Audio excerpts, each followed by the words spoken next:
కాసేపట్లో కళ్యాణదుర్గం చేరుకోనున్నారు CM YS Jaganmohan Reddy. CM రాక కోసం కళ్యాణదుర్గం జనమంతా ఎదురుచూస్తున్నారు.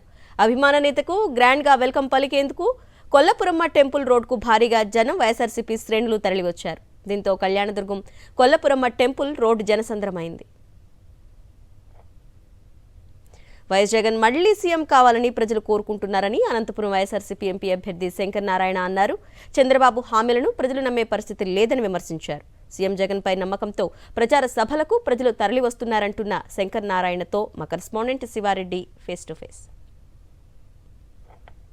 ముఖ్యమంత్రి వైఎస్ జగన్మోహన్ రెడ్డి పర్యటన సందర్భంగా అనంతపురం జిల్లా కళ్యాణదుర్గంలో ఒక పండుగ వాతావరణం నెలకొంది. పెద్ద ఎత్తున వైఎస్ఆర్ కాంగ్రెస్ పార్టీ నేతలు కార్యకర్తలు కళ్యాణదుర్గంలో సందడి చేస్తున్న పరిస్థితి కనిపిస్తోంది. మన ముందు అనంతపురం పార్లమెంట్ అభ్యర్థి మాలగుండ్ల శంకర్ నారాయణ గారు ఉన్నారు. ప్రధానంగా ఎట్లాంటి వాతావరణం కనిపిస్తోంది, ఇప్పుడు ఎన్నికల పోలింగ్ సమీపిస్తున్న వేళ ఎట్లా కనిపిస్తుంది రాజకీయ వాతావరణం? శంకర్ నారాయణ గారు ముందు నుంచి ఊహించిందే జగన్మోహన్ రెడ్డి గారు ఏదైతే ఈ రాష్ట్ర ప్రజల కోసం పాటుపడ్డాడో పనిచేశాడో, ఈ రాష్ట్రంలో ఉన్నటువంటి అణగారిన వర్గాల ప్రజల ప్రయోజనాల కోసం ఆయన చేసిన కార్యక్రమాలు ఏవైతే ఉన్నాయో, పేద ప్రజలను ఆర్థికంగా ఉన్నత స్థానంలో నిలబెట్టాలని ఏదైతే ఆలోచన చేసి 5 సంవత్సరాల పాటు వారికి అనేకమైనటువంటి సంక్షేమ కార్యక్రమాలు అందించడంతో పాటు ఈ రాష్ట్రాన్ని పారిశ్రామిక రంగంగా, వ్యవసాయక రంగంగా, మరి అన్ని రంగాల్లో కూడా అభివృద్ధి చేసేదానికి ఆయన తీసుకున్నటువంటి జగన్మోహన్ రెడ్డి గారు తీసుకున్నటువంటి చర్యల వల్ల ఈరోజు ఏ వాడకి వెళ్ళినా, ఏ గ్రామానికి వెళ్ళినా,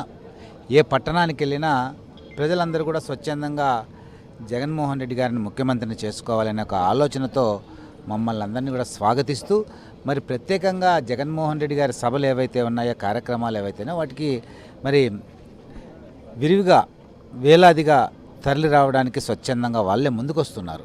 ఎందుకంటే ఈరోజు చంద్రబాబు నాయుడిని తీసుకుంటే, చంద్రబాబు నాయుడు అంటే పేరు చెప్తానే ఆయన ఒక మోసకారి, ఒక వెన్నుపోటుదారుడుగా ప్రజలు భావిస్తున్నారు. ఎందుకంటే 2014 నుంచి 2019 వరకు కానీ, అంతకుముందు ఆయన ముఖ్యమంత్రిగా ఉన్నప్పుడు కానీ ఆయన పేరు చెప్తే ఒక్క పథకం కూడా గుర్తొచ్చేది లేదు, ఒక కార్యక్రమం కూడా గుర్తొచ్చేది లేదు. 2014లో కూడా మోడీ బొమ్మ పెట్టుకున్నాడు. ఇప్పుడు మళ్ళీ మోడీ బొమ్మ పెట్టుకొని గెలవాలనే ప్రయత్నం చేస్తున్నారు. కానీ మరి 2014 నుంచి 2019 వరకు ఆయన ఇచ్చిన హామీలు ఒక్కటి కూడా నెరవేర్చలేదు పూర్తిగా అనేది ఈ రాష్ట్ర ప్రజలందరూ కూడా తెలుసు.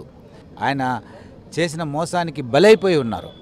కాబట్టి ఆయన నమ్మే పరిస్థితి లేదు. జగన్మోహన్ రెడ్డి గారు ఒక్కరే మాకు మంచి చేస్తారు, జగన్మోహన్ రెడ్డి గారు ముఖ్యమంత్రి అయితేనే మా పిల్లల భవిష్యత్తు బాగుంటుంది, మా పిల్లలు ఇంగ్లీష్ మీడియంలో చదువుకుంటారు, మరి ఎస్సీ ఎస్టీ బీసీ మైనారిటీ మహిళలు ఎవరైతే ఉన్నారో వాళ్ళకి చేయూత పథకం వస్తుంది, మరి ఆసరా లాంటి పథకాలు వస్తాయి, కాపు నేస్తం వస్తుంది, ఈబీసీ నేస్తం వస్తుందని మహిళలు, మరి రైతు భరోసా చెప్పింది చేస్తాడు 16,000 రూపాయలని, మరి ఇలా ప్రతి విషయంలో కూడా అమ్మఒడి కూడా ఈరోజు 17,000 రూపాయలకు పెంచడం, ఇలాంటి కార్యక్రమాల వల్ల జగన్ గారి పైన ఒక నమ్మకం ఉంది.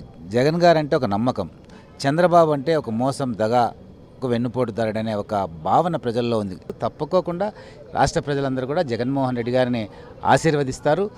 మరొక్కసారి తప్పుకోకుండా ముఖ్యమంత్రి అయితే తీరుతారు. వచ్చే ఎన్నికల్లో టీడీపీ, జనసేన, బీజేపీ కూటమికి ఖచ్చితంగా ప్రజలు బుద్ధి చెప్తారు. వైఎస్ఆర్ కాంగ్రెస్ పార్టీ ప్రభంజనం మరోసారి ఖాయమని చాలా స్పష్టంగా ధీమా వ్యక్తం చేస్తున్నారు అనంతపురం ఎంపీ అభ్యర్థి శంకర్ నారాయణ గారు. వీడియో శ్రీనివాస్, శివారెడ్డి, సాక్షి న్యూస్, అనంతపురం జిల్లా.